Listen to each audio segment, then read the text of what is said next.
Into a brand new episode of a whole new Ballgame podcast. I'm Vinnie Pasquantino. That is Alex Fuse. We're excited to bring you a new episode. We've got Darryl Strawberry on the pod today. Big episode. I can't wait for you all to hear this one. Darryl has an incredible story, and I think you all will be intrigued with his interview. Yeah, and I think what is at the current moment more intriguing is what my background is, why I'm using my phone today. I am now back in Norfolk, Virginia for 3 more days. Ryan Harris had work this weekend. I needed to pick her up Friday night. So we're in Norfolk. She works Saturday, Sunday, Monday, Tuesday. It is currently Sunday, right before the NFL kicks off. And she is at work, and I am in her living room at her house. So that's what's going on here. Yeah, it's very exciting. The Jets are about to start. Big game today against the Browns. Browns with some playoff implications. Jets looking to play spoiler, maybe. Hey, you never know.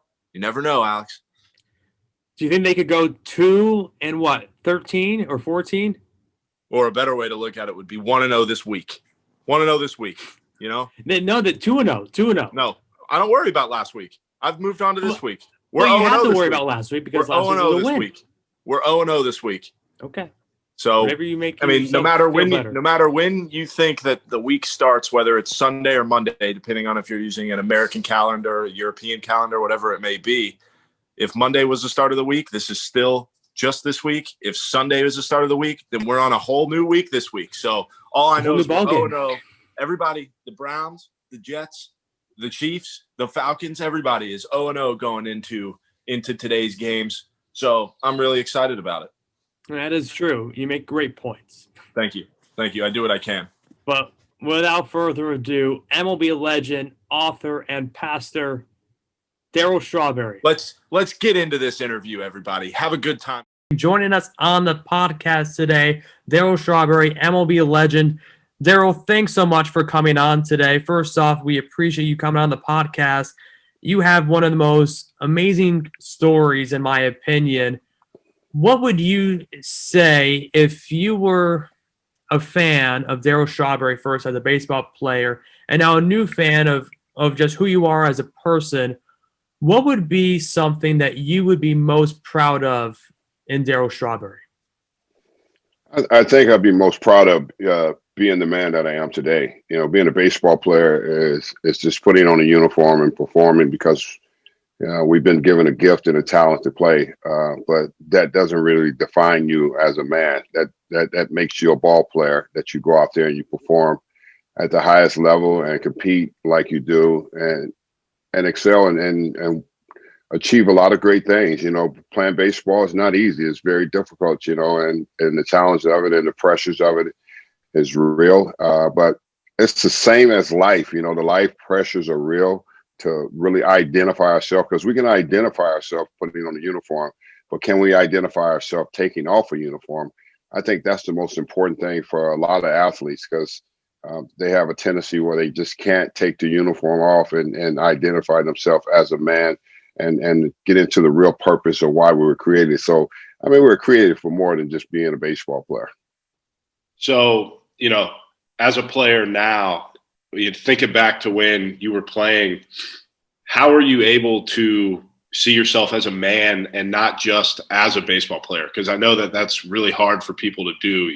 You always kind of see yourself as the player in the uniform and not necessarily as the man off the field.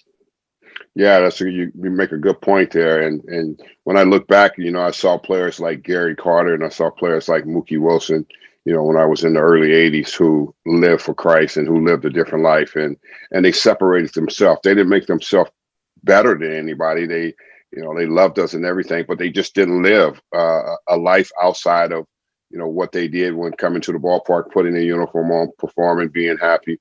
But they lived a life outside of that, going home and being a family man. They didn't go out drinking. They didn't go out chasing women. So that's a real reality that we see in sports, you know, across the board. When you put a uniform on, where you think and believe that, well, I'm entitled to do whatever I want to. But I think a lot of us don't understand that you can pick your sins, but you can't pick your consequences. And I think a lot of us don't recognize that. We pick a lot of sins, but we don't understand that there's consequences behind those actions. They might not be there immediately, but they're going to come later. So when you understand what it is to be a man, you know, take off the uniform, I no longer have to dangle that around and say, well, I'm, you know, this great baseball player. But I can say that I've been, you know, rescued and redeemed and restored by Christ himself. And that is the real man when you understand who God is. And when you pick up the Bible and you start reading that, that's when you will be able to flourish even more in your manhood about the way I supposed to live life. You know, even if I am a young baseball player and my inspirations is to get to the next level. So if I can learn to walk in faith, if I had to do it all over again, I would want to be like a guy like Gary Carter or Mookie Wilson, you know, my time of playing, who loved playing baseball, but at the same time, they loved God more. You bring up a great point there, and that's what you're doing now. You're inspiring others to follow God and to understand just how important it is that we are, you know, today so much more than our jobs, our careers. And I guess a lot of people, I would say, I'm sure I've gone through struggles in life, and then after the struggles, they find God. But they don't really go out and share that. And I don't think that helps really anyone. So why or how did you decide, okay, I've struggled and I've been through struggles, but now I recognize through my relationship with God, I want to share about my struggles and to share about my relationship. Why and how did you get to that point? Well, I think it's important that we understand that, you know, a lot of people think, well, and of course, you know, a lot of people will say today, you know, well, he found God. I laugh about that because God was never lost. It is us that are lost, you know, and he's always been the same. He's never going to change. He just basically wait on us to come and have a relationship with him. And I think so many people miss out on that because they believe, well, I have to find God. He's not lost. He's here. He's waiting on you. He's waiting on you to make a commitment. See, I think the problem with so many of us, we don't understand the Bible. It's a simple Bible for complicated people. So when you understand that we're complicated and we can't understand where God is because we can't find him because we're too busy living a life separated from God. And I was just like anybody else. My answer was just in the public eyes, you know, to live a life separated from God. You know, it's for the wages of sin is death, you know, and when you live that way is death that's coming with it. And like I said, God has always been on the throne. Jesus is always there. The relationship has to be built by us personally. We, like I said, finding him, like I said, he's not lost. He's there. You know, we just need to reach out. We just need to come to a place of committing ourselves. We got to be persistent, and we have to surrender. We have to surrender everything. You can't surrender parts of your life to him and think you're going to get the fulfillment of who God really is. I think that's why so many Christians and athletes, you see them, they say praise God, but they still live in the same way. I was the same way. Praise God, but I didn't know him. I was a hypocrite. I didn't want to be a hypocrite anymore, straddling the fence. So I had to come all the way in. I had to make a commitment to God. I had to learn who God was. I had to study the word, and I had to remove myself from worldly things. You know, I mean, all the people that I played baseball with are gone. They're no longer around my life, you know, because I live a totally different life, and I'm involved in ministry and I'm involved in helping people. And not that I'm not friends with them, but we just don't have a lot of things in common no more because, you know, I live according to the biblical principles. So you have to be committed. It's a commitment inside your heart. You know, see, what young people don't understand is God's not looking at your head. He's looking at the heart of a man.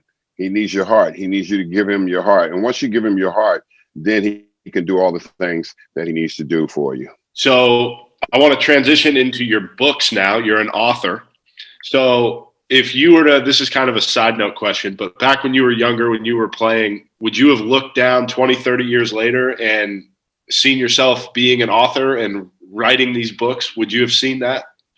No, never. You know, I was a guy that was really shy and really didn't have a lot to say. And, you know, and I just remember just being a ball player, like I said, putting on the uniform. And, you know, I love playing baseball. That was part of, you know, growing up, you know, the struggle coming out of South Central Los Angeles. And, you know, growing up with some great athletes like myself and Eric Davis and Chris Brown, you know, we all our dreams and goals was to play in the major leagues because we saw guys like Ozzie Smith and Eddie Murray. All those guys came from the same area. So when you come from the same area like that, your dreams is to focus on and play ball and try to make it to the major league. So I could never put myself in a situation and believe that God would use me like he has over this period of time of my life after, having a transformation and really making a commitment and really living for Christ more than anything. I think once we put ourselves in a position to live for Christ, that means we have to die. That means I can no longer live that Darryl Strawberry Major League Baseball player, home runs, championships.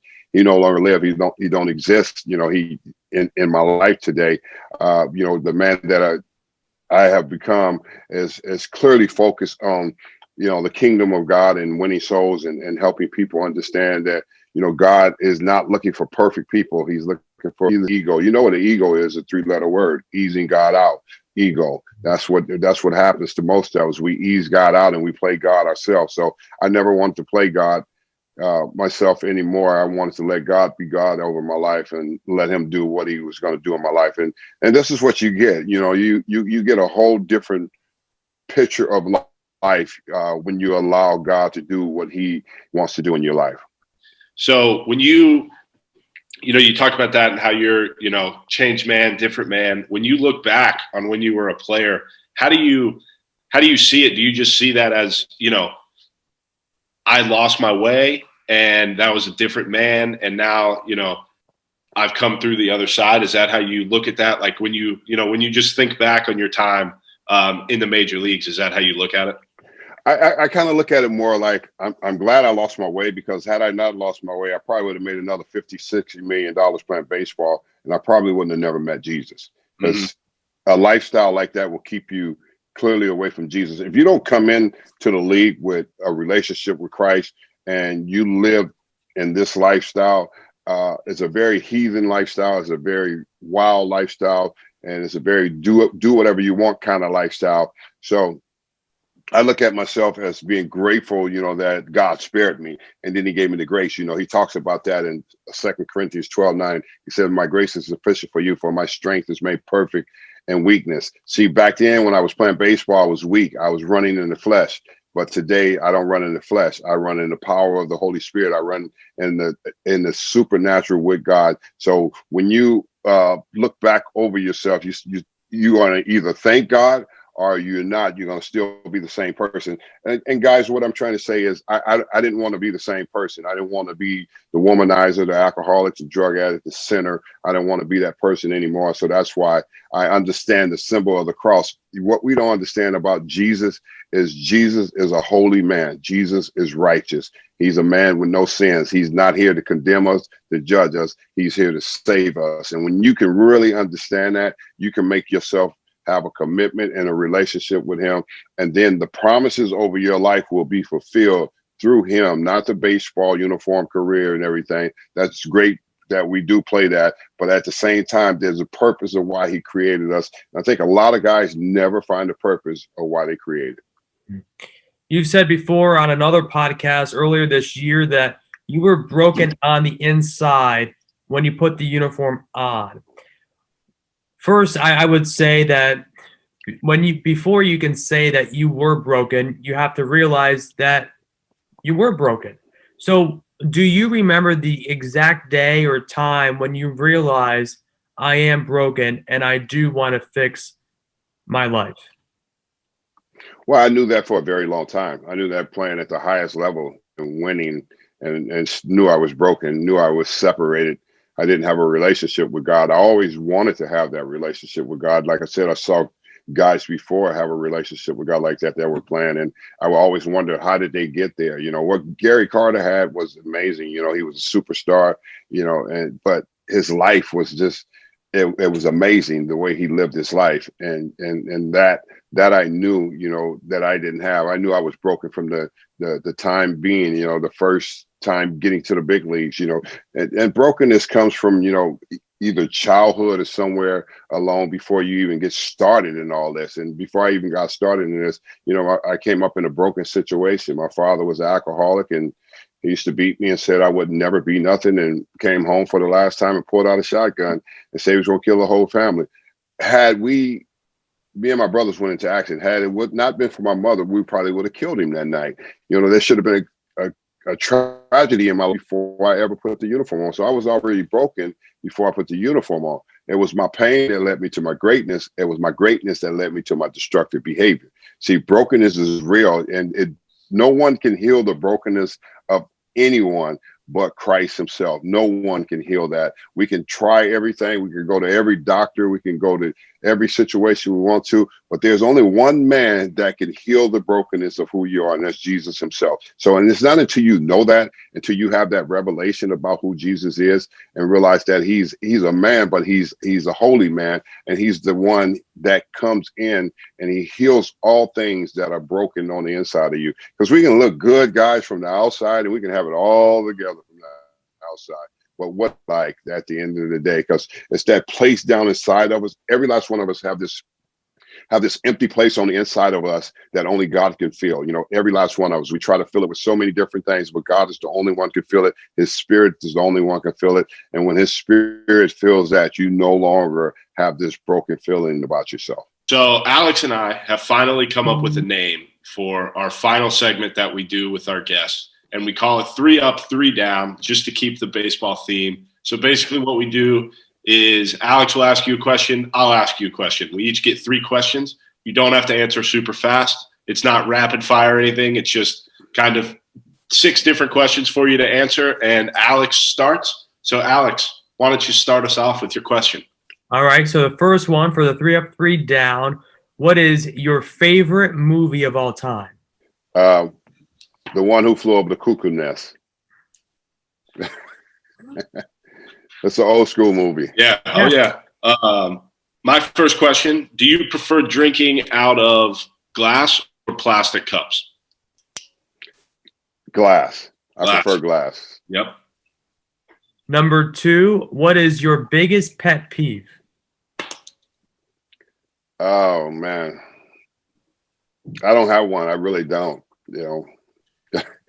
Give me another one. Let me think about that one. All right. What is one piece of sports memorabilia you don't own that you wish you owned? I don't own. Probably more of like my gloves from playing in like playoffs, World Series, stuff like that. I think those are memories that you will always cherish. That I wish I would have kept those in my days. Now, did they take them from you, or like for anything, or did you just get rid of them? I just got rid of them. I just eventually got rid of them. I had so many of them, and I had an agent who collected all that memorabilia stuff, and he wanted all that stuff, so I just kind of signed it over to him and gave it to him. Yeah. So from all the people that you've played with, or even anybody after your playing days, this could just be anybody. Who's the greatest leader you've ever seen in person or worked with before? The greatest leader I probably ever seen in person and played with probably was Derek Jeter, more than anybody. A guy that was really, really humble, but had great leadership quality about himself. He didn't talk about it. He didn't boast about it. I mean, it's just he was an example of how you go out and play the game. And if you go back and you look at him and you look at his career and look at the player he was there, even if he hit a ground ball, how he bust his tail down first base, he hustled like never before. You just don't see a lot of players play like that. He played like that every day, and he played like that for 20 years. That was pretty incredible. When I first saw him in '95, come up in '96, and saw him play, and I realized that this guy had some great leadership and great qualities about himself. The third one for me. You've done a lot of interviews. You spoke in front of a lot of people, and I'm sure a lot of questions have been asked your way. What is one question, though, you've never been asked before in an interview that you've always wanted to have been asked? Oh, I think probably more than anything is the importance of family. People really never ask you about your families, and I think that's missing in a lot of interviews a lot of times, because people always want to be in certain details about who you are. But at the same time, they don't realize that you have family that's important and what's really important in life. And I think a lot of times that get pushed to the side. I think that's why we are living in a society today that's broken, that's divided. because we've gotten away from the real important things as the family values and the table talks. We've gotten away from what it used to be like when I was growing up, where we all sat down and had dinner together and we talked about real things. And I think that's important. Well, Alex and I need to start taking notes, because you're not the first person that we've asked that question to that's given that pretty much the same answer. So that's really good for us, because we can get better at that and start, we could start really digging in with people about their families if they want to talk about it. So my last question, and it's my most important question, is what is the best position in baseball? Well, I would have to say it's probably the catcher. I would have to probably say that, because, and the reason why I say that is because he's controlling the game. He's controlling the pitcher. He's controlling every parts of what the game is all about. And I think a lot of times, they don't really seem to get all the credit that they deserve, because it takes a good leader behind the plate to make a good rotation go well.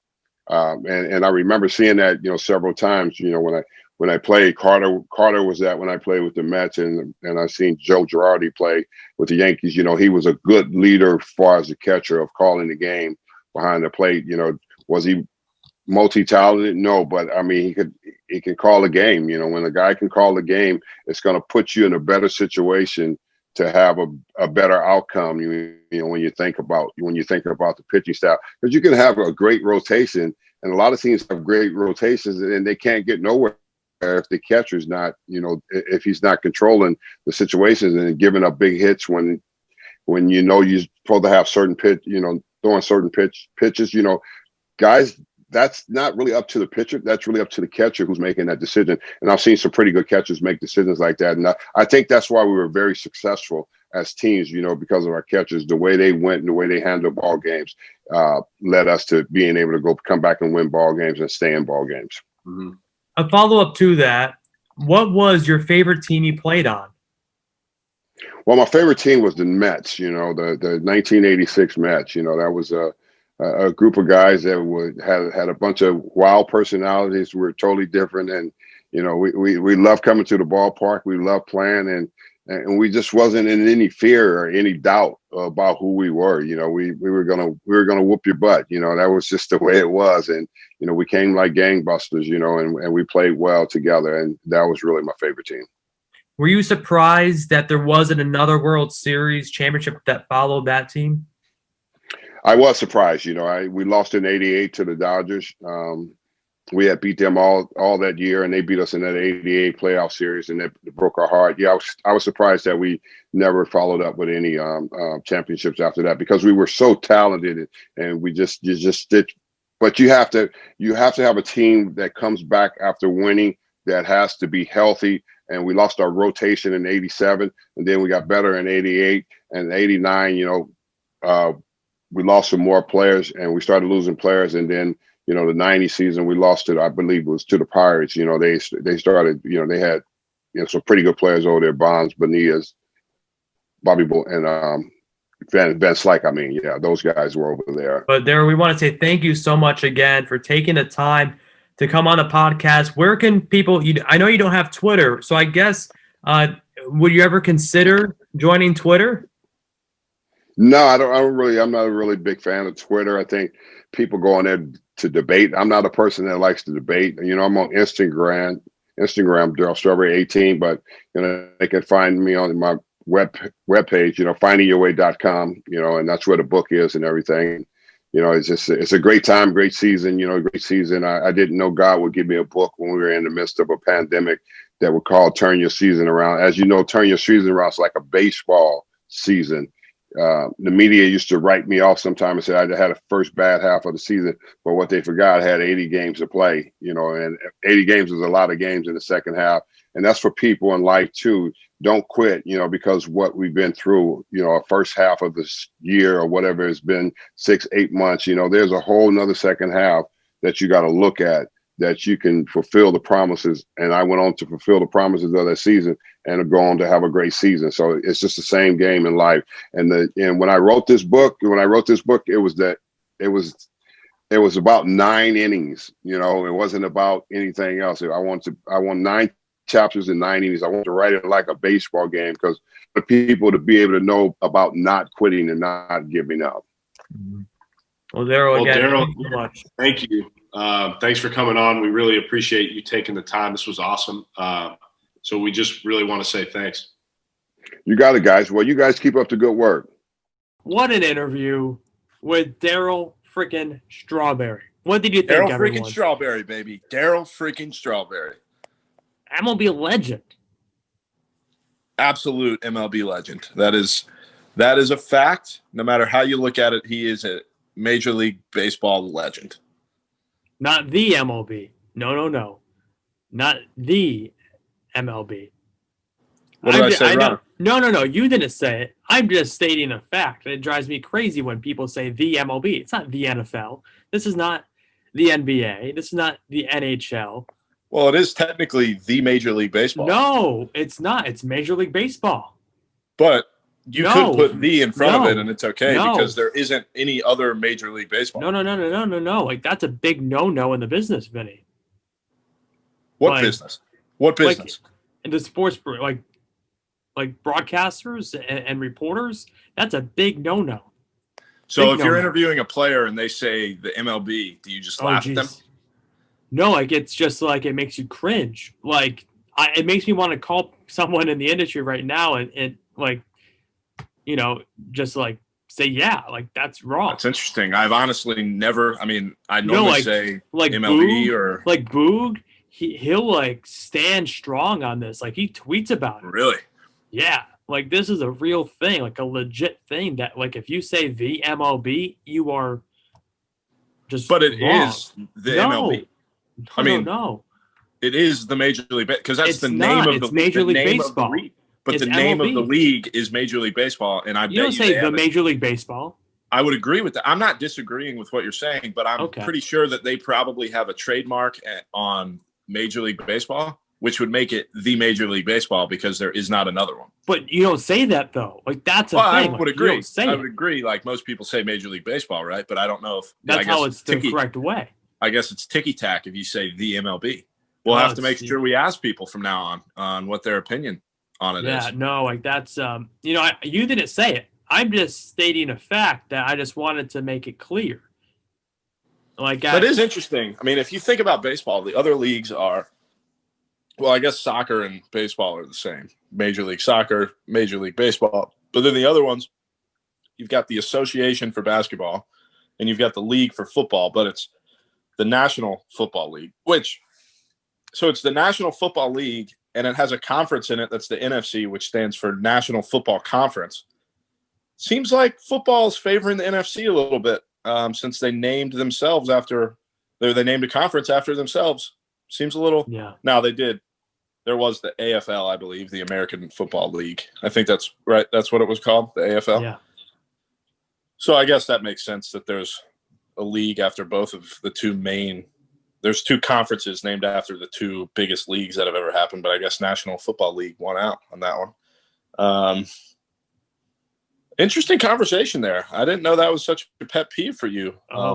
Well, it's just, you know, it's one that I didn't really think about. And then I guess I said it. So I said it in a broadcast, you know, back in like last summer. And when someone in the industry, you know, listened to my tape, they said, you're never going to say it ever again after this. Well, okay, but what if And you're they're in the middle of a conversation and you're not saying Major League Baseball and you're only saying MLB? Wouldn't it be kind of weird to say, yeah, and over in MLB, something, as opposed to over in baseball? It's over in baseball. Yeah, but there's different baseball. Baseball like news. if you're talking about Major League Baseball news, you say the MLB? No. Like, yeah, MLB. but if you say over in baseball MLB news, news, it could be in MLB news. Yeah, I mean, you Yeah. could say that, but if you're talking to somebody and you're trying to describe something and you're trying to say, you know, in the MLB, there's a rule like this, you wouldn't say in MLB, there's a rule. I guess you could say that. Yeah. That's pretty interesting because, like, there's the Mexican Baseball League, there's the Dominican Baseball League, like, and I don't know what the abbreviations off the top of my head are for those leagues, but they're probably not MLB. Right. Good to know. Makes you Good to think. know. Yeah. Don't say the MLB. I'll have to. Yeah, you sound make like sure an uneducated fool if you say the MLB. Okay. In the All right, industry. well, In the industry. in the industry. Do I Yeah. count as being in the industry as a player? I think now you do. Yeah. No, but do players count as in the baseball industry? Well, like I'm talking about like the sports broadcasting industry. Oh, so industry is a more specific term than I'm taking it to be. Yeah. So what are players? So if the industry is sports media people, then what are the players? Well, I think you're like in both industries, right? I think you're like Trevor Bauer won, the best baseball Twitter account out there. And the final round was him and Jared Gravis, right? And Trevor Bauer won. So I think you kind of like cross both industries. Like I'm not specifically in your industry, right? But now you're, in the sports journalism industry. So it's we're both in the industry of promoting the game of baseball, no matter if I have a podcast or not. Right. So like, man, maybe we need to create a chart of the subsections of the term industry and create titles for all these things so everybody knows where they are, I guess. It's like an unwritten rule, I guess. Yeah, but let's write it. Yeah, like let's make an unwritten rule book. No, let's turn these unwritten rules into written rules. Yeah. So then everybody knows what they are and nobody has to argue about the unwritten rules anymore because now they're written. Yeah. I've always thought that's been hilarious in baseball, the unwritten rule argument. We can talk about that at a different date, but why are there rules that aren't written down? If you feel a certain way, just say them. Tell me how you feel. Because I think it's like you can't write a rule that says you can't try to hit a home run in a 3-0 count when your team is leading by 12 runs. Like, you can't make that a rule. But it's like... I would agree. You could look at it both sides. I'm on the side, I'm going to try to hit a home run. Because if anything, you know that anything can happen in baseball. Right. It's simple. Anything can happen in the game. Like, you never have enough runs at sometimes. I mean, you see the games where it's like 7-7 in the second inning. Like, those games are just out of control. Now, I will say most organizations that I've spoken to, it seems like there's a rule of 6. So, or maybe it's a rule of 7. It's either, and each organization is different, right? And I don't even really, this isn't something that we've gotten into with the Royals. So, like, I'm speaking out of term here because this is in no way a reflection of the Royals or in another organization or whatever. But what I have heard is that teams generally follow a either 6 after 6 rule or a 7 after 7 rule, where if you're up by 6 after 6 innings, you don't steal, you don't bunt, like you keep the game moving, or it might be 7 after 7, or it could be 6 after 7. Like, I don't know. But again, that was just something that I had heard. It's not a reflection on the organization that I'm in or any other organizations. But there is stuff like that I know people talk about. Like at first base, I got to know when to hold the runner on and when to not if there's less than 2 outs, depending on the score of the game. Because sometimes, you just let the guy go to second and you worry about getting outs. Right. And that's more so like your team, right? So, like, let's say the other team starts coming back and they score 4 runs in the 7th inning. Now it's a 3-run game. Like, that rule's gone. Like that, like gone. 7 after 7, and now you're saying, okay, as soon as it goes, we're gonna win the game. 7, as soon as it would go under 7, or the 7th run is in scoring position, that's when the rule goes out the window. It's all about playing those different. Because I guess it's like a term. It's kind of like respect of the other team of saying like, hey, like, not your day. We're not going to kill you for it. Right. But it is. Unwritten rules are hilarious to me because you never know what the other team's unwritten rules are. So you never know how to respect another team because you don't know what unwritten rules they follow and don't follow. Like, I pretty much know what homer or what pitchers, if I hit a homer off of, if I can watch it a little bit or if I should get moving. I mean, you kind of know. And then it kind of flips because if you see a guy react, I don't know. This is not something I guess I really want to get into, but not yet. We'll save it for another day. You read pitchers off of what they do and kind of basically. But that's just life too. Like like oh, I'm not going to tell this person like I just succeeded in this way because they're going to be pissed, right? It's just like that, where it's like, oh, I got a new job, and like I'm not going to tell this person I just got a new job because they're going to be pissed, and they're going to have a side comment for you, and they're going to put you down. Yeah. Like that's why, well, like I think, yeah.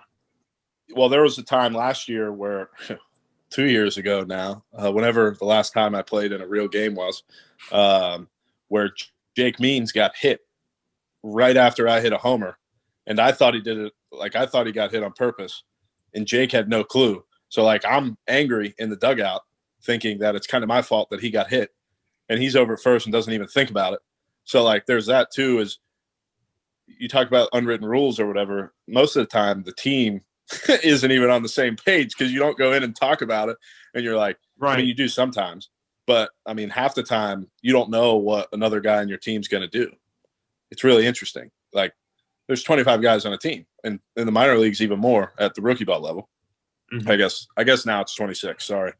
I haven't in tuned myself with the new rules in baseball, but it's a lot of guys on the team. You don't know what everybody's thinking all the time. Yeah. And half the teams across the field in the bullpen. Right. So and it's half like, the time, well, and two, other guys on the other team. So you have guys on the other team that you're super cool with or whatever. But then also there's guys who, even though you're cool with them, when you step in between the lines, they want nothing to do with you.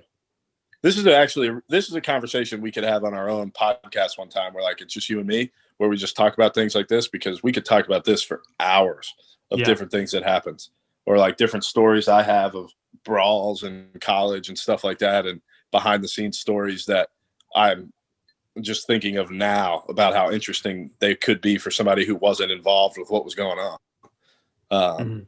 But yeah, that's interesting. But anyways, gosh, this is going to end up being longer than the podcast was. But that's all right. Yeah. No, I mean, it was good conversation. And I feel like this is something that you all can enjoy and just get a look into, what really goes on in between the lines, as Vinnie said. Or but even almost more important. Almost more importantly, off. outside the lines, like the stuff that people can't see. Yeah. Because everybody sees what goes on in between the white lines, but no one can really see what's going on in the dugout. The minds of what's happening in between the white lines. In between the minds of all the geniuses that play baseball out there, of what is really turning those gears up top. Yeah. But, well, a great interview, Darryl Strawberry. We're back at it tomorrow with Matthew Schultz, and it's going to be a great interview. Director of marketing and special events for the Kansas City Royals in the front office with them. He's been there for close to 14, 15 years now with the Royals, and he's a big bobblehead guy. He's a guy that determines what the bobbleheads are that go out each season, and I think I talked him into creating a bobblehead for you and Bear one day. Yeah, well, it's good. Got Bear right here. He's been listening in, forming his opinions. He's kind of telling me what he wants me to say on the pod right now. But yeah, he's a genius. That'll be a big. Yeah, he is. I would agree, right, Bear? Yeah. But yeah, exciting interview tomorrow. So we'll be back, and we'll see you then. Have a good Monday night, everybody. Enjoy yourselves, and we'll see you Tuesday morning.